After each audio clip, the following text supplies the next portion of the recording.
તો ગોપાલ ઇટાલિયા પણ એડવોકેટ છે, તો તેઓ કેમ ખુદ પોતે લડવા માટે નથી આવતા? એ બે નેતાઓની વચ્ચે પણ નાનકડી તિરાડ છે અને એને પહોળી કરવા માટેના બધા જ પ્રયત્નો થઈ રહ્યા છે. ભારતીય જનતા પાર્ટીને એની કોસ્ટ ચૈતર વસાવા જેવો સશક્ત અને લોકપ્રિય નેતા પોતાની પાર્ટીમાં જોઈએ છે. ચૈતર વસાવાને ટકાવવા માટે પૂરેપૂરું બળ આપવું પડે, નહીતર ચૈતર વસાવા કશું પણ કરી શકે છે. એને અવકાશ આપવામાં આવી રહ્યો છે કે ભાઈ ચૈતર, તારે જે કંઈ નિર્ણય કરવો હોય. કાયદાકીય પગલાં લઈ અને એને લોકોમાં પ્રિય બનાવવાની પ્રક્રિયા ભારતીય જનતા પાર્ટી દ્વારા જાણે અજાણે પણ થઈ રહી છે. એને સૌથી સવિશેષ રસ છે દિલ્હીની ગાદીમાં. આગામી સાંસદ 99% એવું કહેવાય કે ચૈતર વસાવા હશે. કયા પક્ષમાંથી હશે એ જ ખાલી પ્રશ્ન રહે છે. ચૈતર વસાવા લડાયક વૃત્તિવાળો નેતા છે. ભારતીય જનતા પાર્ટીને એની કોસ્ટ, ગમે તે રીતે, ગમે તે હથિયાર વાપરીને, પ્રેમથી, સમજાવટથી એક નેતા જોઈએ છે, અને તે ચૈતર વસાવા જેવો સશક્ત અને લોકપ્રિય નેતા પોતાની પાર્ટીમાં જોઈએ છે. અમને હવે ભિલિસ્તાનથી ઓછું કશું ખપતું નથી. રાજુ કરપડા જેવી પરિસ્થિતિનું નિર્માણ થાય એવી શક્યતા તમને લાગી રહી છે? આપ એના મોટા મોટા વકીલોને એને ઉતારીને આગળની કોર્ટની અંદર ચૈતર વસાવાને છોડાવવા માટેના તમામ પ્રયત્નો કર્યા છે. નમસ્કાર, આપ જોઈ રહ્યા છો ન્યૂઝરૂમ ગુજરાતને. આપની સાથે હું છું પ્રદીપ. પ્રાઇમ ટાઈમ વિથ પ્રદીપમાં આજે ચૈતર વસાવાના એ જેલવાસની અંદર જે ગુજરાતની રાજનીતિની અંદર અટકળો તેજ થઈ રહી છે તેના મુદ્દે ચર્ચા કરવી છે. ચૈતર વસાવાને જે 7 વર્ષની સજા પડી છે, એ સજાને લઈને અત્યારે ચર્ચાઓ એ વધુ વેગવંતી થઈ છે અને રાજકીય ગલિયારાઓમાં એ છેક ન માત્ર નર્મદા, ન માત્ર ભરૂચ કે ન માત્ર દક્ષિણ ગુજરાત, પરંતુ ગાંધીનગર સુધી એ ચર્ચાઓ ચાલી રહી છે કે આવનારા સમયમાં કદાચિત ચૈતર વસાવાની સ્થિતિ પણ એ રાજુ કરપડા જેવી થાય. આમ આદમી પાર્ટીના પૂર્વ અનેક નેતાઓ હતા કે જે પાર્ટીની અંદર અચાનક એ પાર્ટી છોડે છે અને સત્તાધારી પક્ષ અથવા તો અન્ય રાજકીય પક્ષની અંદર જોડાય છે, પરંતુ આમ આદમી પાર્ટીની અંદર રહેતા નથી. જો કે બીજી તરફ દક્ષિણ ગુજરાતની અંદર આદિવાસી સમાજના મસીહા તરીકે ઉભરીને આવેલા ચૈતર વસાવા, જેમને ફરી એક વખત જેલવાસને લઈને ડેડિયાપાડાની અંદર અત્યારે તમામ લોકો એ ચર્ચાની અંદર છે કે ચૈતર વસાવાનું શું થશે. આવનારી 2027ની વિધાનસભાની ચૂંટણી પહેલાં આ આખી ઘટનાએ શું સંકેત આપી રહ્યા છે, તમામ વિષયો પર ચર્ચા કરવી છે. અને આજની ચર્ચામાં આપણી સાથે વરિષ્ઠ પત્રકાર નરેશભાઈ ઠક્કર જોડાયા છે. સીધી જે ચર્ચા એ તેમની સાથે કરવી છે કે દક્ષિણ ગુજરાતની રાજનીતિ અને સાથે જ ગુજરાતના 2 મોટા રાજકીય પક્ષ એ આખી આ ઘટનાને કઈ રીતે આવનારા સમયમાં જોઈ શકે છે અથવા તો જોઈ રહ્યા છે. નરેશભાઈ, ખૂબ સ્વાગત છે આપનું. જી પ્રદીપ. નરેશભાઈ, 2027ની ચૂંટણી પહેલા અત્યારે બનતી એ તમામ ઘટનાઓ એ આપણે તેને આંકી શકીએ કે અત્યારે ગુજરાતની રાજનીતિમાં કોઈ મોટો બદલાવ આવે, કોઈ પક્ષ પલટો થાય તો એ 27ને ધ્યાને રાખીને ઘટના બનતી હોય. ચૈતર વસાવાને 7 વર્ષની સજા 2027ની ચૂંટણી પહેલા તમે કઈ રીતે જોઈ રહ્યા છો દક્ષિણ ગુજરાત, ડેડિયાપાડા અને ખાસ આમ આદમી પાર્ટી માટે? પ્રદીપભાઈ, આ વિસ્તાર જે આદિવાસી પટ્ટી છે ત્યાં આગળ મહાયુદ્ધ જામ્યું છે 2 મુખ્ય પાર્ટીઓમાં. અત્યારે પહેલા કોંગ્રેસ હતી, હવે આપ આવી છે અને આપના સશક્ત નેતા તરીકે ચૈતર વસાવા ઉભરી આવ્યા છે. હવે ભારતીય જનતા પાર્ટી માટે ગુજરાતમાં અત્યારે સૌથી મોટી ચેલેન્જ એ આપના 2 નેતાઓ છે. એક ચૈતર વસાવા છે, ગોપાલ ઇટાલિયા છે. ચૈતર વસાવાનો દિવસે દિવસે એની લોકપ્રિયતા આદિવાસી પટ્ટી પર વધી રહી છે. હવે 2027માં જે ચૂંટણી આવવાની છે વિધાનસભાની, એને પૂર્વ તૈયારી રૂપે એ લોકો એમને કોશિશ કરી છે કે જો ચૈતર વસાવા ભારતીય જનતા પાર્ટીમાં આવી જાય તો ભારતીય જનતા પાર્ટી માટે એક મોટું મહામૂલ્ય રત્ન એને પ્રાપ્ત થઈ જાય. જે આદિવાસી પટ્ટી ઉપર આદિવાસી સશક્ત અને શક્તિશાળી નેતાનો અભાવ છે પાર્ટીમાં, એ અભાવ પૂર્ણ થઈ જાય. એ માટે ફ્રોમ ધ બિગિનિંગ, જ્યારથી ડેડિયાપાડાના ધારાસભ્ય તરીકે ચૈતર વસાવા ચૂંટાયા ત્યાર પહેલેથી એમને ભારતીય જનતા પાર્ટીમાં લેવા માટેના તમામ પ્રયાસો ભારતીય જનતા પાર્ટીએ કર્યા છે. કારણ કે આ પટ્ટી ઉપર કોઈ પણ નેતા એટલો સક્ષમ થઈને ઉભરી આવ્યો નથી કે લોકમાનસમાં અને ભવિષ્યમાં આવનારા લોકસભાની ચૂંટણીમાં પણ જીતી શકે. એટલે અત્યારે આપણે જોઈ રહ્યા છે કે ગુજરાતની રાજનીતિમાં દક્ષિણ ગુજરાતમાં ખાસ કરીને આદિવાસી પટ્ટી બહુ જ ચર્ચામાં રહી છે. એક સૌરાષ્ટ્ર કાઠિયાવાડનો વિસ્તાર છે અને એક આ આદિવાસી પટ્ટી છે. અહીંયા પણ ચૈતર વસાવાએ જે કોઈ લડત આપી છે આદિજાતિ પ્રજા માટે, આદિવાસીઓ માટે, એ ધ્યાન ખેંચનારી રહી છે. અને એની સામે એક વસ્તુ એવું પણ બન્યું છે કે ભારતીય જનતા પાર્ટી માટે એ આદિવાસી પટ્ટી ઉપર એટલા સશક્ત નેતાનો અભાવ છે કે જેને ટક્કર આપી શકે. અંદર લડાઈ છે, આંતરિક લડાઈ છે, ઝઘડા ચાલે છે ભારતીય જનતા પાર્ટીની આદિવાસી નેતાગીરીમાં, અને એનો લાભ પણ ચૈતર વસાવાને મળી રહ્યો છે. ને બીજો, ચૈતર વસાવા લડાયક વૃત્તિવાળો નેતા છે અને યુવાન છે. એટલે આ પરિસ્થિતિની અંદર એણે ઘણા બધા પ્રશ્નોનો સામનો કરવો પડ્યો છે. ભાઈ પ્રદીપભાઈ, આ અહીંયા આગળ એની સામે કેસ પણ ઘણા બધા થયા છે, એની સામે જાતના આક્ષેપો થયા છે. અત્યારે છેવટે આપણે જોયું તે વનકર્મીના મુદ્દા ઉપર એને 7 વર્ષની સજા થઈ છે. હવે એ લડાઈ વિધાનસભામાં પણ અરજી થઈ છે, ધારાસભ્ય પદેનું રદ થઈ શકે એવું છે. પણ આશ્ચર્યજનક છે, રાજકીય ગતિવિધિઓમાં એવું નિર્ણય નથી મળી શક્યો હજુ, કે એવું નથી જાહેર થયું કે ભાઈ ડેડિયાપાડામાં ધારાસભ્ય પદેથી એને ચૈતર વસાવાને ફારિગ કરવામાં આવે. પણ કાનૂની લડાઈ પણ ચાલી રહી છે, કારણ કે હવે બીજો રસ્તો ચૈતર વસાવાને આપ પાસે એવો છે કે ભાઈ કાનૂની લડત આપે, અને એ કોર્ટ કચેરીનું યુદ્ધ પણ ખેલાવાની તૈયારી રહી છે. મીનવાઇલ એક કોશિશ થઈ, એક આંદોલન થયું, સંમેલન થયું આદિજાતિ વિસ્તારની અંદર એમનું, પણ એ એટલું સફળ નથી થયું જેટલું મનાતું હતું. કારણ કે 4 રાજ્યના આદિવાસી જનતા ઉમટી પડશે એવું કહેવાતું હતું, પણ વરસાદી વાતાવરણ એની અંદર. પણ હા, ચૈતર વસાવાનો મુદ્દો હોય ને જેટલી પબ્લિક એકઠી થવી જોઈએ એવી ત્યાં થઈ છે. ભારતીય જનતા પાર્ટી પણ એક આશ્ચર્યજનક છે કે આ પરિસ્થિતિમાં અત્યારે ભારતીય જનતા પાર્ટીએ મૌન રાખ્યું છે. સામે કોઈ આક્ષેપ, કોઈ એને હા એવું કીધું છે કે ભાઈ આવું પરિસ્થિતિનું સર્જન કરવાથી કે સંમેલનો બોલાવવાથી એને કાયદાકીય પરિસ્થિતિમાં કોઈ ફરક નથી પડવાનો, અને કાયદાકીય પરિસ્થિતિમાં કોઈ ફરક પણ નથી પડ્યો. આપ એના મોટા વકીલોને એને ઉતારીને આગળની કોર્ટની અંદર ચૈતર વસાવાને છોડાવવા માટેના તમામ પ્રયત્નો કર્યા છે. એમના જે એની સાથેના જે કંઈ પકડાયા છે, ધરપકડ થઈ છે, જેલમાં ગયા છે, એ લોકોને પણ જામીન માટેની પ્રક્રિયાઓ સ્ટાર્ટ કરવામાં આવી છે. અચ્છા, આખી ઘટનાની અંદર નરેશભાઈ, દક્ષિણ ગુજરાતની અંદર છેલ્લા જ્યારથી 2022ની ચૂંટણીઓ પૂરી થઈ, જ્યારથી ચૈતર વસાવા એ જીતીને વિધાનસભા પહોંચ્યા, ત્યારથી સતત એ તેમનો ગ્રાફ એ ધીરે ધીરે વધતો રહ્યો. ગ્રાફ એ હદ સુધી વધ્યો કે અંબાજીથી ઉમરગામ સુધી આદિવાસી પટ્ટી છે, ત્યાં ચૈતર વસાવાના સમર્થનની અંદર હજારોની સંખ્યાની અંદર ભીડ પણ થાય. આપણે હમણાં પણ જોયું કે 7 વર્ષની સજા પડી એ દરમિયાન સૌથી વધારે વિરોધ પ્રદર્શન જો કોઈ વિસ્તારની અંદર થયું હોય, તેમના સમર્થનમાં રેલી થઈ હોય, તો અંબાજીથી ઉમરગામ સુધી.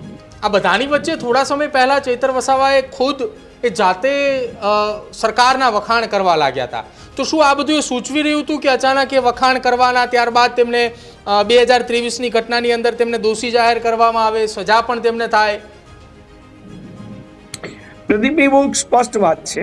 ભારતીય જનતા પાર્ટીને એની કોસ્ટ, ગમે તે રીતે, ગમે તે હથિયાર વાપરીને, પ્રેમથી, સમજાવટથી એક નેતા જોઈએ છે, અને તે ચૈતર વસાવા જેવો સશક્ત અને લોકપ્રિય નેતા પોતાની પાર્ટીમાં જોઈએ છે. એના માટે તમામ દમપછાડા પ્રયત્નો કરી રહી છે ભારતીય જનતા પાર્ટી. અને એની અંદર આ એક ઈશારો પણ મળ્યો, બધાના જ મૂડ બદલાયા. ઇવન મનસુખભાઈએ પણ કીધું કે ના, ચૈતર વસાવાને મોદી સાહેબ માટે માન છે.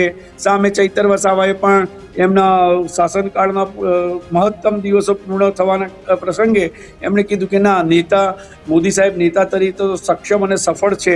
એટલે આ પરિસ્થિતિની અંદર એવું બધા જ માનવા માંડ્યા કે ભાઈ કંઈક રંધાઈ રહ્યું છે. એટલે મેં કીધું એમ કે દાળ અને ખીચડી એકઠા થયા, ચોખા અને દાળ એકઠા થયા, પણ હવે ખીચડી કેવી બને છે, મોળી બને છે કે હળદર મીઠાવાળી, એ પરિસ્થિતિનું સર્જન થયું છે. પણ એક વાત એવું છે કે ચૈતર વસાવા માટે એક બહુ મોટો જંગ છે, અને એની ઉપર વારંવાર કાયદાકીય પગલાં લઈ અને એને લોકોમાં પ્રિય બનાવવાની પ્રક્રિયા ભારતીય જનતા પાર્ટી દ્વારા જાણે અજાણે પણ થઈ રહી છે. કારણ કે પબ્લિક માણસમાં તો એવું હોય કે જે દુઃખ દર્દ વેઠે, જેને યાતનાઓ વેઠવી પડે, અને તે પણ ખાસ કરીને જ્યારે સરકારી સત્તાધારી પક્ષ જો કોઈ વિપક્ષના નેતાને એ કંઈક પરેશાનીઓ ઊભી કરે કે અડચણો ઊભી કરે, વિઘ્નો નાખે, ત્યારે એને આપોઆપ જ લોકપ્રિયતા મળતી હોય છે. માત્ર આ એક મુદ્દો નથી, લડાયક વૃત્તિ ચૈતર વસાવાની ફ્રોમ ધ બિગિનિંગ રહી છે. એ દરેક મુદ્દા ઉપર લડત માટે ઉતરી પડે છે. એ પછી કોઈ ફેક્ટરીમાં અકસ્માત થયો હોય કે લોકો વિકાસના કામો હોય, એ ભારતીય જનતા પાર્ટી સામે કોઈની પણ સામે બોલવાનું હોય, તો એ બધા જ માટે એની પાસે એટલું શક્તિ છે, બળ છે, અને એનો પ્રયોગ કરીને લડતમાં ઉતરી પડે છે. પણ અત્યારે એવી પણ વાતો વહેતી થઈ છે, ભૂતકાળમાં બી થઈ હતી કે ચૈતર વસાવા ભારતીય જનતા પાર્ટીમાં જોડાઈ જશે. અને બીજી એક વસ્તુ ભાઈ, અત્યારે સમગ્ર માત્ર આપણા આદિવાસી પટ્ટી અને મધ્ય ગુજરાતની કે દક્ષિણ ગુજરાતની વાત કરીએ, સમગ્ર દેશની અંદર એક પ્રવાહ એવો વહી રહ્યો છે કે ભારતીય જનતા પાર્ટી સશક્ત અને સંપૂર્ણ શક્તિશાળી પાર્ટી તરીકે અત્યારે સ્થાપિત થઈ ચૂકી છે. ભલભલા સાંસદો બદલી ગયા છે, એ પછી ગમે તે વિસ્તાર હોય. હા, નાનકડા આંતરિક પ્રશ્નોનો સામનો ભારતીય જનતા પાર્ટી કરે છે, પણ એ જે ટાર્ગેટ કરે છે, ટાર્ગેટ એચીવ કરે છે. અને અત્યારે આદિવાસી પટ્ટી ઉપર જો ભારતીય જનતા પાર્ટીનો કોઈ ટાર્ગેટ હોય તો એ ચૈતર વસાવા છે. એટલે એવી સંભાવનાઓ પણ, અને બીજું કે ચૈતર વસાવા વધારે સંભાવના આવી કેમ સર્જાઈ કે ધાર્યું હોત તો ભારતીય જનતા પાર્ટીએ જેવી રીતે રાહુલ ગાંધીને લોકસભા સભ્યપદથી રદ કરી નાખ્યા, એવી રીતે વિધાનસભા ધારાસભ્ય તરીકે પણ એ રદ કરી શકતા હતા. પ્રક્રિયાઓ તો અધ્યક્ષ શ્રી વિધાનસભાના અધ્યક્ષ સુધી પહોંચી ગઈ છે, પણ નથી. કંઈક અંદર ખાને રંધાઈ રહ્યું છે, યા તો કંઈક ગોઠવણ થઈ રહી છે, એવું પ્રજામાનસમાં ચર્ચાઈ રહ્યું છે. પણ હું એવું માનું છું વ્યક્તિગત રીતે કે ચૈતર વસાવા એટલી સહજતાથી અને સરળતાથી ઝૂકે એવો નેતા નથી.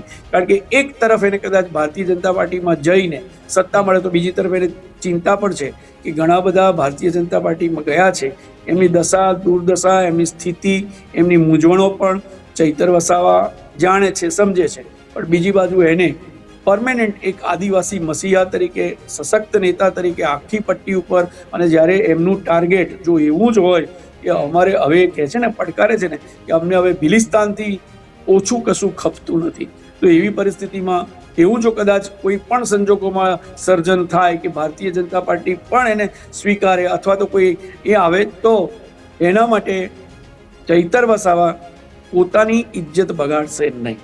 પણ અચ્છા નરેશભાઈ, તમે કીધું કે ભિલિસ્તાનથી ઓછું કંઈ ખપે નહીં છે ચૈતરમાં. જી, તમે એવું કહ્યું કે ભિલિસ્તાનથી ઓછું કંઈ ખપે નહીં. આ બધાની વચ્ચે તેમના મામા જ કહી શકાય, મનસુખ વસાવા, તેમના સંબંધી જ એ થઈ રહ્યા છે. એમણે એ પોતાની સીટ ખાલી કરવા માટેની જાહેરાત કરી. બીજી તરફ આપે જે કહ્યું કે સત્તાધારી પક્ષની અંદર કોઈ વિપક્ષનો નેતા જાય છે તો તેની શું હાલત છે, તેમાં બે અલગ અલગ પાસા છે. કેટલાક નેતાઓ એવા પણ છે કે જે સત્તાધારી પક્ષની અંદર આવ્યા, ત્યારબાદ થોડા સમય માટે ચર્ચામાં રહ્યા અને ત્યારબાદ અચાનક ફેંકાઈ ગયા. અન્ય કેટલાક એવા પણ નેતાઓ છે કે જે સત્તાધારી પક્ષની અંદર જોડાયા ત્યારથી સતત એ કોઈના કોઈ હોદ્દા ઉપર અથવા કોઈના કોઈ સ્થાન ઉપર છે. તો આના તો બે પાસા છે ને. બિલકુલ. પણ જ્યાં સુધી ચૈતર વસાવાને લાગે વળગે છે ત્યાં સુધી એને માટે બંને તરફ 50-50 પરિસ્થિતિનું સર્જન છે. કારણ કે એની લડાયક વૃત્તિ પણ છે, અને એવી લડાયક વૃત્તિ વાળો આદિવાસી નેતા અત્યારે ભારતીય જનતા પાર્ટી પાસે આ આખી પટ્ટી એની પાસે ઉપલબ્ધ નથી. જો એ આવી જાય તો કદાચ એ ટકી પણ જાય, સફળ પણ થાય. પણ એને આ પરિસ્થિતિની અંદર ચૈતર વસાવાનું ટાર્ગેટ પણ ઊંચું છે, પણ એને કેટલો સપોર્ટ આપ તરફથી મળે છે. કારણ કે ભારતીય જનતા પાર્ટીનું નેશનલ લેવલ ઉપર એવું ટાર્ગેટ હતું કે આપણે તો ક્યાંય ઊભી જ નહીં થવા દેવી, જ્યાં હતી ત્યાં પણ ખતમ કરવામાં આવી છે. અને એ રીતે આખા ગુજરાત, અને મૂળભૂત તો ગુજરાત છે, અને આજે દેશમાં પણ જો કોઈનું શાસન છે તો એ ગુજરાતનું શાસન છે, ગુજરાતી નેતાઓનું શાસન છે. એટલે તન મન ધનથી એમનું બધું જ ધ્યાન ચૈતર વસાવા ઉપર વિશેષ છે. ગોપાલ ઇટાલિયા જેટલું ટાર્ગેટ નથી બન્યા એટલું ટાર્ગેટ ચૈતર વસાવા બને છે. અને ચૈતર વસાવા એ અત્યારે મહામૂલુ રતન આદિવાસીઓ માટે પણ છે. એટલે આદિવાસીઓ એમના નેતાને સાચવે છે. એ કેટલું સાચવે છે અને એ નેતા કેટલું સહન કરીને ટકી જાય છે આ યુદ્ધમાં, એ બહુ અગત્યનું છે. પણ રાજનીતિમાં કશું જ કાંઈક કાયમ હોતું નથી. આ પ્રવાહી સ્થિતિનું સર્જન થતું રહે છે. આજે અહીં છે, કાલે ત્યાં છે. આપણે બધા આખા દેશમાં ચારે તરફ જોયું છે. એટલે everything is possible in politics, અને એ શક્યતાઓ દેખાઈ રહી છે, ક્યાંક અણસાર મળી રહ્યા છે. નરેશભાઈ, એક સવાલ પૂછવો છે. તમે બે શરૂઆતના મુદ્દાની અંદર બે મુદ્દાઓ ટાંક્યા. પહેલા મુદ્દાની અંદર તમે ચૈતર વસાવાની વાત કરી, દક્ષિણ ગુજરાત અને આદિવાસી પટ્ટી. બીજા મુદ્દાની અંદર તમે વાત કરી સૌરાષ્ટ્ર પંથક, જ્યાં ગોપાલ ઇટાલિયાનું તમે નામ લીધું. એ જ નામ ઉપર ફરી એકવાર ચર્ચા એટલા માટે કે ગોપાલ ઇટાલિયાને લઈને મનસુખ વસાવાએ નિવેદન આપ્યું હતું કે ચૈતર વસાવા માથે એ 15 કરતાં વધારે ગુનાઓ નોંધાયેલા છે, જેમાં અનેક ગંભીર ગુનાઓનું લાંબુ એ લિસ્ટ છે. જ્યારે તેમને સજા પડે છે અથવા તો તેમની સામે કોઈ સુનાવણી થાય છે, ચૈતર વસાવાના વિરોધની અંદર કોઈ સ્ટેટમેન્ટ અથવા કોઈ સજા સંભળાવવામાં આવે, કોઈ હુકમ કરવામાં આવે કોર્ટ તરફથી, તો ગોપાલ ઇટાલિયાએ સીધા આરોપ લગાવે છે સત્તાધારી પક્ષમાં. તો ગોપાલ ઇટાલિયા પણ એડવોકેટ છે, તો તેઓ કેમ ખુદ પોતે લડવા માટે નથી આવતા ચૈતર વસાવાના સમર્થનની અંદર, કેસની અંદર, કોર્ટમાં લડવા જાય? બીજી એક વાત, જેટલા આમ આદમી પાર્ટીના મોટા નેતાઓ છોડીને ગયા છે, તમે જુઓ લાંબુ લિસ્ટ છે. રાજુ કરપડાની વાત હોય, કરસનદાસ બાપુ ભાદરકાની વાત હોય, અનેક એવા નેતાઓ છે, જ્યારે પાર્ટી છોડીને જાય ત્યારે સીધો જ ટાર્ગેટ ગોપાલ ઇટાલિયા હોય. ભલે પ્રદેશ પ્રમુખ નથી, ભલે કોઈ હોદ્દા ઉપર નથી, માત્ર એ ધારાસભ્ય છે, તેમ છતાંય સીધા આરોપી તેમના ઉપર લાગે.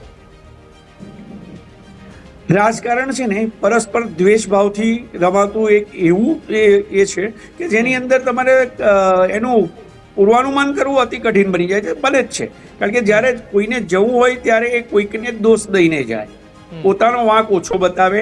અને ગોપાલ ઇટાલિયા એની રીતે એ આખી લોકપ્રિયતા અને એની પ્રવૃત્તિ ને પ્રકૃતિ જુદી છે. આ બાજુ ચૈતર વસાવા છે, એટલે એ કમ્પેરિઝનમાં એટલું કહેવાય કે પરિસ્થિતિનું સર્જન એવું પણ થઈ શકે કે ભાઈ ચૈતર વસાવાને બી જો જવું હોય તો એ ગોપાલ ઇટાલિયાને ટાર્ગેટ બનાવી શકે. ગોપાલ ઇટાલિયા કેમ આ એડવોકેટ છે ને લડતમાં કેમ નથી આવતા, એ પણ એક બહુ મહત્વનો પ્રશ્ન છે.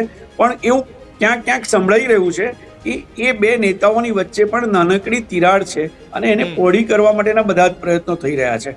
પણ જો આપે ટકી રહેવું હોય તો આવો આંતરિક અસંતોષ જે ભારતીય જનતા પાર્ટીમાં અત્ર તત્ર સર્વત્ર જોવા મળે છે એ આપમાં ન હોવો જોઈએ. આપનું શીર્ષસ્થ નેતૃત્વ જે કંઈ છે દિલ્હી અને એની અત્યારે તો ભગવત માન અને એ લોકો છે, ધ્યાન રાખે છે, જુએ છે, પણ એમણે પણ આ એ કરી અને ચૈતર વસાવાને ટકાવવા માટે પૂરેપૂરું બળ આપવું પડે, નહીતર ચૈતર વસાવા કશું પણ કરી શકે છે. અચ્છા, તમે શું જોઈ રહ્યા છો આવનારા સમયમાં? ગુજરાત હાઈકોર્ટની અંદર અત્યારે જામીન અરજીઓની પ્રક્રિયાઓ ચાલુ છે, જેમાં શકુંતલા વસાવા, ચૈતર વસાવાના જે પત્ની છે તેમની સહિત અન્ય લોકોના જામીન મૂક્યા છે. ચૈતર વસાવાની જામીન અરજી મૂકવાની બાકી રાખી છે. આમ આદમી પાર્ટીની લીગલ ટીમ એવું કહી રહી છે કે ચૈતર વસાવા ઈચ્છી રહ્યા છે કે પહેલાં તમામ લોકોને જામીન મળી જાય, પછી જ એમના જામીન માટેની અરજી મૂકવામાં આવે. શું આ વાત હોઈ શકે કે પછી એ લીગલ ટીમ એ જોઈ રહી છે કે અન્ય આરોપીઓને જામીન મળે છે તો કોર્ટ તરફથી શું દલીલો થાય છે અથવા કોર્ટરૂમની અંદર શું કોઈ પડકાર મળે છે, ત્યારબાદ ચૈતર વસાવાની જામીન અરજી મૂકવામાં આવે? રાજકારણમાં મેદાની યુદ્ધ જુદું છે અને ન્યાયિક યુદ્ધ જુદું છે. ન્યાયિક યુદ્ધની અંદર પણ કેટલી બધી ગણતરીઓ મૂકવાની આવે છે, કેટલુંક એને ધ્યાન રાખવું પડે છે. અને એની અંદર પણ step by step Chaitar Vasava ખરેખર એવું ઈચ્છે છે કે બધા બહાર આવે પછી હું બહાર આવું, કે કંઈક જુદું છે? કારણ કે આમાં સંભાવનાઓનું ગણિત છે બંને તરફ. જેટલું ડીલે થતું જાય, કારણ કે અમારી પાસે જે કંઈ રાજકીય ચર્ચા વિચારણા અને બધા ક્ષેત્રની અંદર વાતો થાય છે એમાં એવું છે કે ભાઈ ચૈતર વસાવા પણ કોઈ પણ નિર્ણય લેશે એની એ એક તો આપમાં તો છે જ, ભારતીય જનતા પાર્ટીની નજર હોય એ બહુ સ્વાભાવિક છે, કોંગ્રેસની પણ એની પર નજર છે, કારણ કે ત્યાં પણ શૂન્યાવકાશ છે આદિવાસી પટ્ટી ઉપર નેતૃત્વનો. અને ત્યાં એની અંદર ચૈતર વસાવા જે કંઈ નિર્ણય કરશે એ 2027ની ચૂંટણીના 4-5 મહિના પહેલા, એટલે કે આવતા મે જૂન સુધીમાં નિર્ણય કરશે. પણ આ જે તમે ન્યાયિક પ્રક્રિયાની વાત કરી ભાઈ, તો એ ન્યાયિક પ્રક્રિયા બહુ ડીલે કરનારી છે. એમાં 4-6 મહિના નીકળી જાય, બહુ સ્વાભાવિક છે. પણ પ્રશ્ન વળીને આપણા મગજમાં ઉઠે તો એ જ છે કે આટલી ન્યાયિક પ્રક્રિયા ચાલે, એ ડીલે થાય, 4-6 મહિના નીકળે, ત્યાં સુધી પ્રશ્ન એ છે કે ચૈતર વસાવાના ધારાસભ્ય પદનું શું થશે? કારણ કે એ અરજી પણ ગુજરાત વિધાનસભાના અધ્યક્ષ પાસે પેન્ડિંગ પડી છે, પણ નિર્ણય આવ્યો નથી. એટલે ક્યાંક એને અવકાશ આપવામાં આવી રહ્યો છે કે ભાઈ ચૈતર તારે જે કંઈ નિર્ણય કરવો હોય. પણ મેં કીધું એમ, ચૈતર અત્યારે નિર્ણય કરે એવું ક્યાંય ખાસ નજીકમાં ક્યાંય દૂર દૂર સુધી દેખાતું નથી.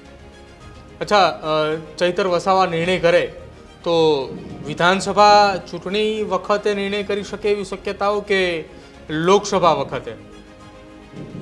એને વિધાનસભા સુધીમાં તો કરવી જ પડશે ને. બહાર તો એવું ચર્ચાઈ થયું છે કે એને સૌથી સવિશેષ રસ છે દિલ્હીની ગાદીમાં, લોકસભામાં.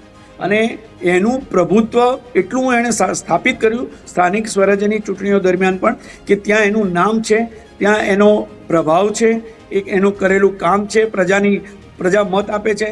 તાલુકા પંચાયતમાં, જિલ્લા પંચાયતમાં બેઠક મળી, બહુ નજીકથી વ્યૂહાત્મક ચાલોને લીધે એ સત્તા પરથી દૂર રહ્યો છે. પણ વિધાનસભા તો કદાચ એ એની કુટુંબમાંથી કોઈને મૂકશે અને એની નજર લોકસભા પર હશે ને હશે. અને ભરૂચ જિલ્લામાં એટલે નર્મદા જિલ્લામાં તો એવું કહેવાય છે કે ગોઠવણ એટલી બધી પાક્કી બધી થઈ ગઈ છે કે આગામી સાંસદ 99% એવું કહેવાય કે ચૈતર વસાવા હશે. કયા પક્ષમાંથી હશે એ જ ખાલી પ્રશ્ન રહે છે. અચ્છા, તમે સાંસદની વાત કરી, ધારાસભ્ય પદ તરીકે તમે એમના પરિવારની વાત કરી, તો અત્યારે એમના પરિવાર પાસે એકમાત્ર ઓપ્શન અથવા એકમાત્ર વ્યક્તિત્વ કે જે તેમના પત્ની વર્ષા વસાવા છે. શકુંતલા વસાવા તો આ કેસની અંદર સજાની અંદર બંધ છે 7 વર્ષની. જો એ ચૂંટણી લડવા માટે જાય તો પણ એ ન લડી શકે તે પ્રકારની સ્થિતિ છે, કેમ કે 2 વર્ષ કરતાં વધારે સજા હોય તો એ તો લડવાના તો છે નહીં. સ્ટે આવવો એ હજી એ ન્યાયિક પ્રક્રિયાની વાત છે. તો તમે એવું માની રહ્યા છો કે વર્ષા વસાવા ચૂંટણી લડે? સાહેબ, બધું જ ગોઠવાઈ જાય છે. આ તો ગોઠવણોની રાજનીતિ છે. એટલે ક્યારે કોને ક્યાં ગોઠવાઈ જાય. ને બીજું કે હા, સજા થઈ હોય તો પણ સજા દરમિયાન પણ એની કેટલા કેસ છે, કેટલાક ક્રિમિનલ કેસ વાળા લોકસભા વિધાનસભાઓ નથી લડતા હોય છે અને બધાના બધે જ રસ્તા નીકળી જતા હોય છે. ખાલી રાજકીય મોટા માથાઓની શું મહેચ્છા છે, એમની શું નીતિ છે, એના પર બધો આધાર રાખે છે. અને એ તો માની લો કે વર્ષાબેન ના લડે તો બીજા બેન લડશે, એમાંથી કોઈક તો લડશે. પણ બધો જ ચક્ર ફરીને કેન્દ્ર બિંદુ ક્યાં આવે છે? ભારતીય જનતા પાર્ટી અને આપ. ચૈતર ક્યાં છે એના પર કેન્દ્રિત થાય છે. અચ્છા, ખટરાગ જો દૂર નહીં થાય, ભૂતકાળની અંદર અનેક ખટરાગો હતા. આપણે કહ્યું કે રાગદ્વેષની જ રાજનીતિની અંદર ઘટનાઓ બનતી હોય છે, જેના કારણે કોઈક ઉપર જાય તો નીચેવાળાને દુઃખ લાગે, નીચેવાળાઓ ક્યાંક ઉપર જાય તો ઉપરવાળાને નીચે આવવું પડે એટલા માટે દુઃખ લાગે. રાજુ કરપડા જેવી પરિસ્થિતિનું નિર્માણ થાય એવી શક્યતા તમને લાગી રહી છે? ના, ચૈતર વસાવા માટે એવી પરિસ્થિતિનું સર્જન નહીં થાય. હા, લઈ જનારા પણ જો હોંશે લઈ જશે, જનારો પણ એટલું પાકે પાયે બધું કરીને જ જશે. અને બીજું ભાઈ કે આ વિસ્તારમાં આના જેવો નેતા છેલ્લા 20 વર્ષમાં પહેલા હતા. મનસુખભાઈ આવ્યા, મનસુખભાઈ રહ્યા, એમની સાથે અને એમની પહેલા છોટુભાઈ વસાવા હતા. છોટુભાઈ વસાવા બી લોકસભાઓ લડ્યા, લોકસભામાં જીત્યા નથી, પણ એમની રાજકીય નીતિ અને વ્યવસ્થાનું એ કંઈક જુદું હતું. ચૈતર વસાવા છોટુ વસાવાનો જ શિષ્ય છે, ત્યાંથી જ તૈયાર થઈને આવેલો છે અને પીડ છે, એણે બધી જ રાજનીતિ શીખી લીધેલી છે. એટલે તમે જે પ્રશ્ન કરો છો તો હું એવું માનું છું કે ભાઈ આદિવાસી પટ્ટીની રાજનીતિમાં ચૈતર વસાવા દીર્ઘકાલીન સુધી સ્થાપિત રહેશે એવું સ્પષ્ટ થઈ રહ્યું છે.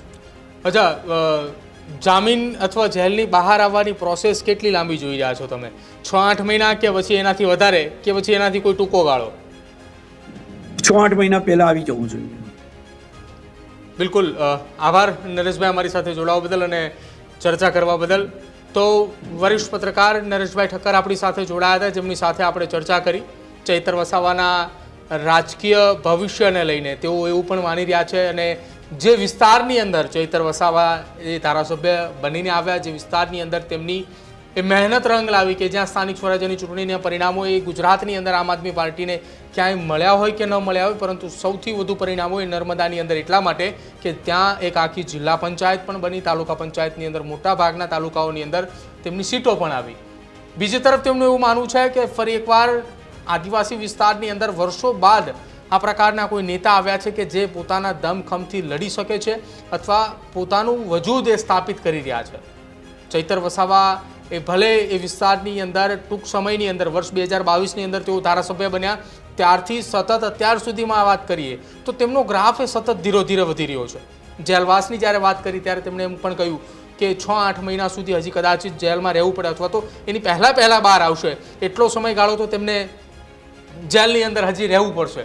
પરંતુ આ તમામ સ્થિતિ પાછળ ચોકઠા એ ગોઠવાઈ ચૂક્યા હોવાની વાત છે.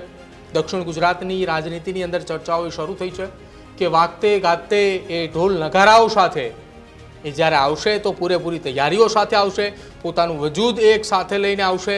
અને જો એ આવે છે ભારતીય જનતા પાર્ટીને, આમ તો એ વિસ્તારની અંદર એક મોટા એવા દિગ્ગજ આદિવાસી નેતાની તલાશ છે અને જો એ આવે છે તો એ ખૂબ મોટો ફાયદો એ ભાજપને થાય તેવી પૂરેપૂરી શક્યતા એટલા માટે છે કેમ કે ચૈતર વસાવાએ સાબિત કરીને બતાવી દીધું છે એ કોણ છે.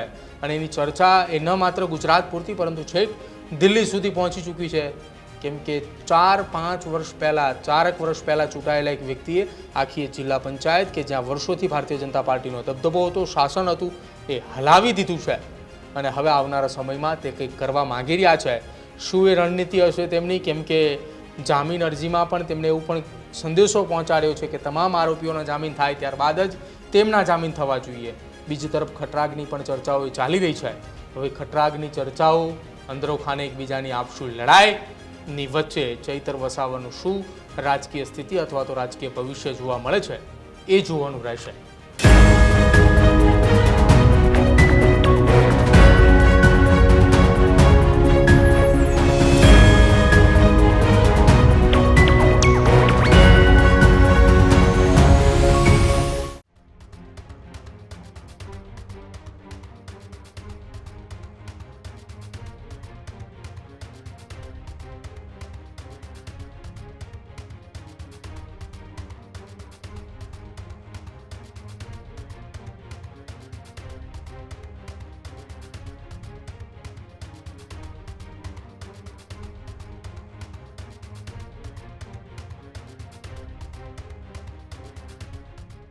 ખેડૂત ભાઈઓ છે એ ખેતરમાં ડ્રોન ઉડાવતા હોય છે ત્યારે આપણે એક પ્રશ્ન સતાવતો હોય છે કે જે આપણે અત્યાર સુધી જીપીએસ ટેકનોલોજીવાળા ડ્રોન વાપર્યા છે, જેથી કરીને મોબાઈલ ટાવર છે અથવા તો હાઈ ટેન્શન લાઇન પસાર થતી હોય, કોઈ વૃક્ષો હોય, ત્યારે જે જીપીએસ ટેકનોલોજીવાળા ડ્રોન છે એમાં ટકરાય અને ટ્રેસ થાય છે. પણ એગ્રીવન લાવ્યું છે જીએનએસએસ ટેકનોલોજી ડ્રોન, જેથી કરીને એ ડ્રોન છે એ કોઈ જગ્યાએ ટકરાય નહીં, પોતાની રીતે જ ડિસિઝન લે છે અને મૂવ થઈ જાય છે, જેથી કરીને જીએનએસએસ ટેકનોલોજી ડ્રોન છે એ વાપરવાનો આગ્રહ રાખો.